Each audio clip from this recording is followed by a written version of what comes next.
ಮೈಸೂರಿನ ಉದಯಗಿರಿಯಲ್ಲಿ ಮೊನ್ನೆ ಗಲಾಟೆ ಆಗಿತ್ತು.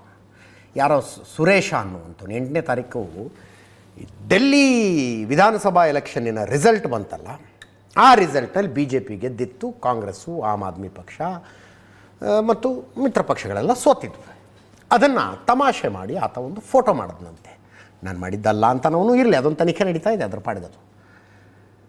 ಅದರಲ್ಲಿ ಯಾರ ಫೋಟೋಗಳನ್ನು ಅರವಿಂದ್ ಕೇಜ್ರಿವಾಲು, ರಾಹುಲ್ ಗಾಂಧಿ, ಅಖಿಲೇಶ್ ಯಾದವ್ ಅವರ ಫೋಟೋಗಳನ್ನು ಅಪಮಾನ ಮಾಡಿದ್ದು, ಅವರ ಮೈ ಮೇಲೆ ಇಸ್ಲಾಮಿಕ್ ವರ್ಡ್ಗಳನ್ನು ಆತ ಅಂಟಿಸಿದ್ದ ಅಂತ ಜೋರು ಗಲಾಟೆ ಶುರುವಾಯಿತು. ಪೊಲೀಸರು ಕರ್ಕೊಂಬಂದು ಕೂಡಿಸ್ಕೊಂಡ್ರು. ಅವನು ನಮ್ಮ ಕೈಗೆ ಕೊಡಿ ಅಂತ ಆಗ್ರಹ. ನೀವೇನು ಅವನಿಗೆ ಶಿಕ್ಷೆ ಕೊಡೋದು, ನಮ್ಮ ಕೈಗೆ ಕೊಡಿ ಅಂತ. ಇದೇನು ಹೊಸ ಮೋಡಸ್ ಆಪರಂಡೇ ಅಲ್ಲ. KJ ಹಳ್ಳಿ DJ ಹಳ್ಳಿಯಲ್ಲೂ ಇದೇ ಗಲಾಟೆ ಆಗಿದ್ದು, ಹಳೆ ಹುಬ್ಬಳ್ಳಿಯಲ್ಲೂ ಇದೇ ಗಲಾಟೆ ಆಗಿದ್ದು, ಮೈಸೂರಿನ ಉದಯಗಿರಿಯಲ್ಲೂ ಇದೇ ಗಲಾಟೆ. ಹಳೆ ಮೋಡಸ್ ಆಪರಂಡೇ ಇದು. ಆರೋಪಿಯ ಮೇಲೆ ಕಾನೂನಿನ ಕ್ರಮ ಯಾಕೆ, ನಾವು ಕ್ರಮ ಕೈಗೊಳ್ತೀವಿ, ನಮ್ಮ ಕೈಗೆ ಕೊಟ್ಟು ಬಿಡಿ ಅನ್ನೋದು. ಜೋರು ಗಲಾಟೆ ಆಯಿತು. DCP ಕೈ ಕಲ್ಲು ಒಗೆದಿದ್ದಾಯಿತು. FIR ಆಯಿತು. ಸುರೇಶನ ಮೇಲೂ FIR, ಧಾರ್ಮಿಕ ಭಾವನೆಗೆ ಧಕ್ಕೆ ತಂದಂಥದ್ದು. 1,000 ಜನ ಸೇರಿ ಗಲಭೆ ಮಾಡಿದರು ಅಂತ ಪೊಲೀಸರು ಸುಮೋಟೋ ಕೇಸ್ ಹಾಕ್ಕೊಂಡ್ರು, ಸ್ವಯಂ ಪ್ರೇರಿತ ದೂರ ಹಾಕ್ಕೊಂಡ್ರು. 1,000 ಜನ ಸೇರಿ ಗಲಾಟೆ ಮಾಡಿದ್ರಲ್ಲಪ್ಪ, ಇಲ್ಲಿವರೆಗೂ ಅರೆಸ್ಟ್ ಎಷ್ಟು ಜನ ಮಾಡಿದ್ದೀರಿ ಅಂದರೆ 16 ಜನ. BJP ಅವರಿಗೆ ಸಿಟ್ಟು, ನೀವು 1000 ಜನರ ಮೇಲೆ 1000 ಜನ ಗಲಾಟೆ ಮಾಡಿದ್ರು ಅಂತೇಳಿ 16 ಜನನ ಅರೆಸ್ಟ್ ಮಾಡಿದ್ದೀರಿ. ಅವರ ಮೇಲೂ ಕೂಡ ಗಟ್ಟಿಯಾದ ಪ್ರಕರಣ ಇಲ್ಲ, ಇದನ್ನು ವಿರೋಧಿಸಿ ನಾವು ಪ್ರತಿಭಟನೆ ಮಾಡ್ತೀವಿ ಅಂತ ಮೈಸೂರು ಚಲೋ ಮಾಡೋದಕ್ಕೆ ಇವರು ತಯಾರಾದರು. ಅದೇ ಸಂದರ್ಭದಲ್ಲಿ BJP ಅವರ ವಿರುದ್ಧ ದಲಿತ ಸಂಘಟನೆಗಳವರು ಒಂದು ಪ್ರೊಟೆಸ್ಟ್ ಮಾಡ್ತೀವಿ ಅಂತ ಅವ್ರು ಹೊರಟರು. BJP ವಿರುದ್ಧದ ಪ್ರೊಟೆಸ್ಟ್ ಅದು. ಮೈಸೂರು ಜಿಲ್ಲಾಡಳಿತದವರು ಏನಂದ್ರು, ಯಾರ್ದು ಬೇಡ ಪ್ರತಿಭಟನೆ, ದಲಿತ ಸಂಘಟನೆಗಳವ್ರದ್ದು ಬೇಡ, BJP ಅವ್ರದ್ದು ಬೇಡ, ಎರಡೂ ಪ್ರತಿಭಟನೆಗಳಿಗೆ ಅವಕಾಶ ನಿರಾಕರಣೆ ಅಂದ್ಬಿಟ್ರು ಮೈಸೂರು ಪೊಲೀಸರು. BJP ಅವರು ಹೆಂಗೆ ಸುಮ್ಮನೆ ಇರ್ತಾರೆ, ಅವರು ಸೀದಾ ಹೈಕೋರ್ಟಿಗೆ ಹೋದರು. ಪ್ರತಿಭಟನೆಗೆ ಅವಕಾಶ ಮಾಡಬೇಕು, ನೀವು ಮಾಡಿಕೊಡ್ಬೇಕು ಅಂತ ಅರುಣ್ ಶ್ಯಾಮ್ ವಾದ ಮಾಡಿದ್ರು. ಮೂಲಭೂತ ಹಕ್ಕಲ್ವಾ ಪ್ರತಿಭಟಿಸುವಂಥದ್ದು, ಅದಕ್ಕೆ ಅವಕಾಶ ನಿರಾಕರಿಸಿದ್ರೆ ಹೆಂಗೆ ಅಂತ. ನ್ಯಾಯಪೀಠ ಏನು ಪ್ರಶ್ನೆ ಕೇಳುತ್ತೆ, ಪ್ರತಿಭಟನೆಯಲ್ಲಿ ಒಂದು ಹೋಗಿ ಇನ್ನೊಂದಾದರೆ ಜವಾಬ್ದಾರಿ ಯಾರು ತಗೋತಾರೆ? ಹೀಗೆ ವಾದ ಪ್ರತಿವಾದಗಳ ನಡೆದು ಏನೂ ಆಗೋದಿಲ್ಲ, ಗಲಾಟೆ ಆಗೋದಕ್ಕೆ ನಾವು ಅವಕಾಶ ಕೊಡೋದಿಲ್ಲ ಅಂತ BJP ಅವ್ರ ಕಡೆಯಿಂದ ಸ್ಪಷ್ಟನೆ ಕೊಟ್ಟು 1 ಲಕ್ಷ ರೂಪಾಯಿ ಬಾಂಡನ್ನು ಇಲ್ಲಿಟ್ಟು ನ್ಯಾಯಾಲಯ ಕಂಡೀಷನ್ ಹಾಕ್ತು, ಹೈಕೋರ್ಟ್ ಕಂಡೀಷನ್ ಹಾಕ್ತು. ಫುಟ್ಬಾಲ್ ಗ್ರೌಂಡ್ನಲ್ಲಿ ಪ್ರತಿಭಟನೆ ಆಗಬೇಕು, 300 ಜನಕ್ಕಿಂತ ಜಾಸ್ತಿ ಸೇರಂಗಿಲ್ಲ, ಇತ್ಯಾದಿ ಇತ್ಯಾದಿ ಕಂಡೀಷನ್ ಹಾಕಿ ಪರ್ಮಿಷನ್ ಕೊಟ್ಟರು. ಆ ಪ್ರಕಾರ ಪ್ರತಿಭಟನೆ ನಡೀತಿವತ್ತು. ಅದರ ದೃಶ್ಯಗಳನ್ನು ನೋಡ್ತಾ ಇದ್ದೀರಿ. ಮೈಸೂರು ಪೊಲೀಸರು section 163 BNS section 163ಯಲ್ಲಿ ನಿಷೇಧಾಜ್ಞೆಯನ್ನು ಹೇರಿದರು.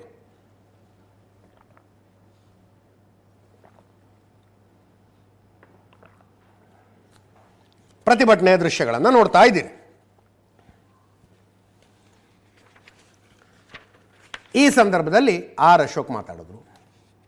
Doctor Parameshwar home ಮಿನಿಸ್ಟರ್ದು ಸ್ಪಷ್ಟೀಕರಣ, ಸರ್ಕಾರ ಸರಿಯಾಗಿ ಕ್ರಮ ಕೈಗೊಂಡಿದೆ ಅಂತ. ಪೊಲೀಸರು ಏನು ಕ್ರಮ ತಗೋಬೇಕೋ ತಗೊಂಡಿದ್ದಾರೆ, ಗಲಭೆಗೆ ಕಾರಣರಾದವ್ರನ್ನ ಅರೆಸ್ಟ್ ಮಾಡಿದ್ದಾರೆ, ರಾಜಕೀಯ ಕಾರಣಕ್ಕಾಗಿ ಇವರು ಪ್ರತಿಭಟಿಸ್ತಾ ಇರೋದು ಅಂತ. ವಿಜಯೇಂದ್ರರು ಬಂದಿದ್ದರು.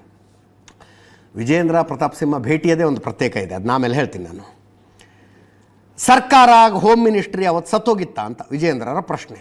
ನಮ್ಮ ಪ್ರತಿಭಟನೆಯನ್ನು ತಡಿಬೇಕು ಅಂತ ನಿಷೇಧಾಜ್ಞೆ ಹೇರಿದ್ದಾರೆ. ಪ್ರಿಯಾಂಕ ಖರ್ಗೆ ಅವರು ವ್ಯಂಗ್ಯವಾಗಿ ಕೇಳಿದ್ರು, BJP ಯಾವ ಬಣದ ಪ್ರತಿಭಟನೆ ಇದು ಅಂತ. ವಿಜೇಂದ್ರ ಬಣನ, ಯತ್ನಾಳ್ ಬಣನ, ಅಧಿಕೃತ BJPಯಿಂದನ, ಅನಧಿಕೃತ BJPಯಿಂದನ ಅಂತ ಕೇಳಿಸ್ಕೊಳ್ಳಿ ಒಮ್ಮೆ. ಇಡೀ ಸರ್ಕಾರ ಒಂದು ರೀತಿ ಓಟ್ಗೋಸ್ಕರ, ನೀವು ಓಟ್ ಹಾಕಿ ಏನು ಬೇಕಾದರೂ ಮಾಡಿ, ನೀವು ಓಟ್ ಹಾಕಿ ಏನು ಬೇಕಾದರೂ ಮಾಡಿ ಅನ್ನೋ ಒಂದು ಸ್ಲೋಗನನ್ನು ಕಾಂಗ್ರೆಸ್ ಅವರು ಇಟ್ಕೊಂಡಿದ್ದಾರೆ. ರಾಜ್ಯದಲ್ಲಿರುವಂಥ ಸರ್ಕಾರ ಓಟ್ಗೋಸ್ಕರ ಮುಸ್ಲಿಮರನ್ನು ಓಲೈಕೆ ಮಾಡುವಂಥ ಸರ್ಕಾರ. ಇದು ಕಿತ್ತೋಗಿಯವರೆಗೂ ಈ ರಾಜ್ಯಕ್ಕೆ ಕಾನೂನು ಸುವ್ಯವಸ್ಥೆ ಅನ್ನೋದು ಕಳೆದೋಗಿದೆ. ಅದೊಂಥರ ಕಟ್ಟಿಟ್ಟ ಬುದ್ಧಿ. ಈಗಾಗಲೇ ಪೊಲೀಸ್ ಅದಕ್ಕೆ ಏನು ಕ್ರಮ ತಗೋಬೇಕೋ ಅದನ್ನೆಲ್ಲ ತಗೊಂಡಿದ್ದಾರೆ. ಯಾರು ಅದಕ್ಕೆ ಕಾರಣೀಭೂತರಾಗಿದ್ದರು ಅವ್ರನ್ನೆಲ್ಲ ಅರೆಸ್ಟ್ ಮಾಡಿದ್ದಾರೆ, ಇನ್ನೂ ಕೆಲವ್ರನ್ನೆಲ್ಲ ಅರೆಸ್ಟ್ ಮಾಡ್ತಾ ಇದ್ದಾರೆ. ಈ ಸಂದರ್ಭದಲ್ಲಿ ಭಾರತೀಯ ಜನತಾ ಪಾರ್ಟಿಯವರು ನಾವು ಅದನ್ನು ರಾಜಕೀಯ ಕಾರಣಕ್ಕಾಗಿ ಅದನ್ನು ಒಂದು ಅಸ್ತ್ರವಾಗಿ ಉಪಯೋಗ ಮಾಡಿಕೊಂಡು ಪ್ರೊಟೆಸ್ಟ್ಗಳು ಮಾಡೋದು, ಹೇಳಿಕೆಗಳನ್ನ ಕೊಡೋದು, ಇದೆಲ್ಲ ಮಾಡ್ತಿದ್ದಾರೆ. ಇಡೀ ಸರ್ಕಾರ ಯಾಕೆ ಅವತ್ತು ಆ ದೇಶದ್ರೋಹಗಳು ನುಗ್ದಾಗ ಏನ್ ಸತ್ತೋಗಿತ್ತ ನಿಮ್ ಡಿಪಾರ್ಟ್ಮೆಂಟ್ ಮಂತ್ರಿಗಳು ಏನಾಗಿದ್ರು ಹಾಗಾದ್ರೆ ಎಚ್ಚರಿಸತಕ್ಕಂತ ಕೆಲಸ ಎಲ್ಲಾ ಸಂಘಟನೆಗಳು ಮಾಡ್ತಾ ಇದೆ, ಹಿಂದೂ ಪರ ಸಂಘಟನೆಗಳು ಮಾಡ್ತಾ ಇದ್ದಾರೆ. ಮೈಸೂರಿನಲ್ಲಿ 144 ಸೆಕ್ಷನ್ ಅಲ್ಲ, ಯಾವುದೇ ಸೆಕ್ಷನ್ ಹಾಕಿದ್ರು ಕೂಡ ಈ ಹೋರಾಟವನ್ನು ತಡೆಯೋದಕ್ಕೆ ಸಾಧ್ಯ ಇಲ್ಲ. ಎಲ್ಲೋ ಒಂದ್ ಕಡೆ ನಿಜಾಮರ ಆಡಳಿತ ನೆನಪಾಗ್ತಾ ಇದೆ.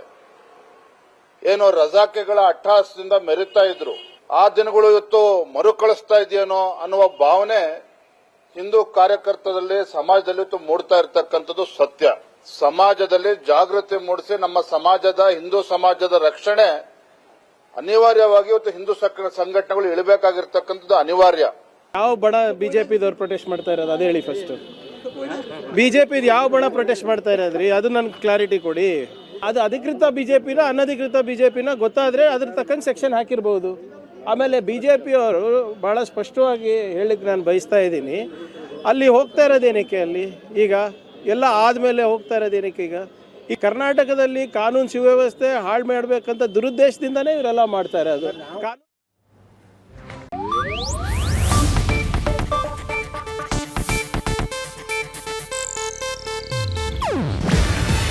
ಇದು ಏಷ್ಯಾನೆಟ್ ನ್ಯೂಸ್ ನೆಟ್ವರ್ಕ್ ಪ್ರಸ್ತುತಿ.